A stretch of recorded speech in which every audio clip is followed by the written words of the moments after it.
Leave like a योगी किंवा living like a योगी ह्याचा exact अर्थ काय होतो? तसं जर खरंच जगत असतील तर ग्रेट, आणि मॅक्सिमम लोकांनी तसं जगावं. तर जे काय आजूबाजूला सफरिंग आहे ते ऍक्च्युली कमीत कमी त्रास देईल आपल्याला. पण याचा अर्थ जर अगदीच सोप्या शब्दात सांगायचा असेल तर शक्य तितकं मिनिमलिस्टिक, शक्य तितकं गरजेचं आहे ते सगळं करायचं. योग कुठेच म्हणत नाही की डोंट एन्जॉय लाईफ किंवा don't you know have ambitions, don't achieve things, don't make money, असं कुठेही कोणी म्हणणार नाही. पण त्याच्यात किती गुंतायचं आणि आपलं असोसिएशन आणि identification with the material external world किती ठेवायचं, या बाबतीत योग म्हणतं. त्यामुळे शरीराने सगळं जरी आपण केलं, अचीव्ह केलं, सगळं केलं, तरी आतून आपली स्थिरता आहे का, आतून आपण आपल्याला एक ठहराव आपल्या पर्सनॅलिटीमध्ये येत चालला आहे का, आणि आपण किती संग ठेवला आहे या गोष्टींचा. सगळं करून सुद्धा जसं म्हणतो ना आपण की अंगाला तेल लावून सुटा किंवा असं जे म्हणलं जातं, तसं कितपत तुम्हाला डिटॅच करता येत आहे, म्हणजे इन्व्हॉल्व्ड बट डिटॅच्ड. ही जर कला सापडली ना आपल्याला, तर I think that will be a great thing.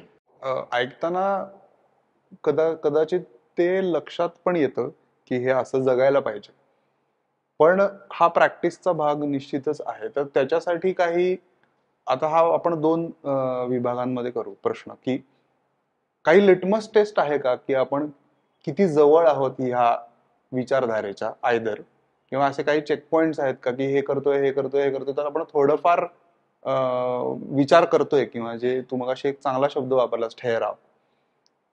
आणि जर तो नसेल तर अर्थात इथे येऊन तर लोक ते शिकूच शकतील, पण जे ऑडियन्स आहे आपलं त्यांच्यासाठी काही असे, अगेन ट्रिक्स आणि योगा एकत्र जाणार नाही, but I am still saying की काही गोष्टी तपासून पाहू शकतात का, किंवा काही गोष्टी चेंज करू शकतात की ज्यांनी त्यांना थोडासा बेनिफिट मिळेल. हो, हा आतला प्रवास असल्यामुळे ऑब्व्हियसली असं खूप जास्त बाहेरून दिसण्यासारखे changes. But having said that, I tell you, मला मध्ये कोणीतरी विचारलेलं की हे खूप स्लो आहे, किंवा अनेक जण म्हणतात की योग is very slow. Actually it's not. म्हणजे तुम्ही जर थोडंसं लक्ष बारीक ठेवलं ना, तर तुम्हाला खूप लवकर दिसायला लागतात चेंजेस याच्यामध्ये. तर मगाशी तू म्हणालास की की ट्रॅकिंग किंवा काही लिटमस टेस्ट सारखे की आम्ही राईट ट्रॅकवर आहे ना, बरोबर चाललंय ना. तर माझ्या दृष्टीने आय गेस दोन गोष्टी आहेत जे आपण बघू शकतो, की बरेच जण ना आपण रिॲक्शन्स खूप लवकर देतो गोष्टींवरती, सिच्युएशन्सवरती, माणसांना, एखाद्या टॉपिकवर बोलताना.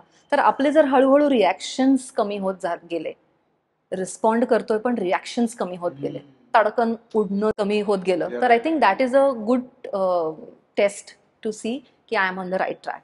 आणि दुसरं, जसं गीतेमध्ये समत्व हा शब्द वापरला आहे, की कुठल्याही एक्स्ट्रीम्समध्ये असं स्विंग केल्यासारखं आपलं मन इकडे तिकडे जात आहे सैरभैर, असं न होता am I able to balance my काय म्हणतात पॉझिटिव्ह आणि निगेटिव्हला, किंवा कुठल्याही कॉन्ट्रास्ट सिच्युएशन्सला, विचारांना, नात्यातल्या गोष्टींना माझी खूप जास्त एक्स्ट्रीम रिॲक्शन येते का, किंवा एंड जात आहेत का. गीतेमध्ये म्हणलंय की सुख दुःख, शीत उष्ण, मान अपमान, यामध्ये हळूहळू सम यायला लागलं. सम म्हणजे मला काहीच वाटत नाही, मी बधीर आहे असं नाही, पण मला खूप जास्त माझा मान केल्यावर मी खूप हुरळून जातोय, किंवा आणि माझा अपमान झाल्यावर म्हणजे आता मला कोणतरी हात दिल्याशिवाय मी वरच येऊ शकणार नाही. माझी इतकी टोकं होतात का, आय एम ओके. माझा मानवाला मान दिला तरी आय एम फाईन, आणि माझा अपमान झाला तरी आय एम फाईन. साधारण या लेवलला हळूहळू हळू येत चाललो आहोत का आपण. I think these two things will be good test. Amazing. आता मेडिटेशन आणि योगा हे पण बऱ्याचदा एकत्र वापरलं जातं म्हणा, किंवा तो त्याचा कसा संबंध आहे, असं काय सांगशील? एक्चुअली मला अनेक जण विचारतात की आप सिर्फ योगा लेते हैं या मेडिटेशन भी लेते हैं. तर ऍक्च्युली, किंवा आप योगा लेते हैं या आसन लेते हैं, असं. सो मी मगाशी जे म्हणाले ना की खूप जास्त कन्फ्युजन वाढत चाललं आहे गेल्या काही काळांमध्ये लोकांचं. तर ते शक्य, माझा प्रयत्न तोच असतो कायम की शक्य तितकं लोकांना ऑथेंटिक याचं ज्ञान म्हणण्यापेक्षा ऍटलीस्ट इन्फॉर्मेशन तरी आपण देऊयात, तो कायम प्रयास असतो. तर actually meditation is very much a part of yoga. म्हणजे yoga is actually an umbrella term. योग ही अशी एक काय म्हणतात त्याला, खूप मोठी टर्म आहे ती, ज्याच्यामध्ये मग योगिक पद्धतीनं जगणं पण आलं, योगिक पद्धतीनं खाणं पण आलं, योगिक पद्धतीनं मुव्हमेंट करणं पण आलं. योगात आसनं आहेत, प्राणायाम आहे, वेगळ्या वेगळ्या ह्या टेक्निक्स आहेत, तेही झालं. आणि मग epitome of practices epitome of practices is what, की आपल्याला ध्यानात साधारण रमता यायला लागलं, म्हणजे बसता यायला लागलं, स्थिर व्हायला यायला लागलं.